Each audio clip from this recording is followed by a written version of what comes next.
Guys, so আজ আমরা ফেরও চলে এসেছি নতুন একটা গেমিং ভিডিও নিয়ে। এই ভিডিওটা ভালো লাগলে লাইক এন্ড সাবস্ক্রাইব করবে।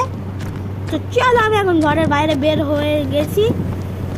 তো আমি এখন ফোন বের করব।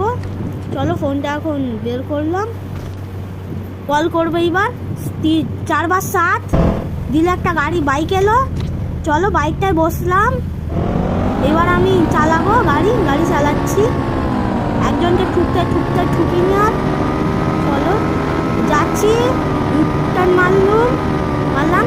চলো, একটা গাড়িকে এইবার আমি ঠুকে দেবো। ঠুকে দিলাম, আটকে গেলাম আমি। সর না ভাই, যাবো তো। চলো, আমি যাচ্ছি এখন। চলো, ফের আটকে গেলাম। আরে বাবা, আটকেই যাচ্ছি আমি। চলো, ভাই দেয়ালে উঠে যাচ্ছি আমি। ভাই আমি দেয়ালে উঠে যাচ্ছি। চলো, দেখো আমি এখন একটা স্ট্যান্ড করছি। ওই নেমে গেলাম, স্ট্যান্ড করছি। চলো, আমি অনেক জোরে যাচ্ছি এখন।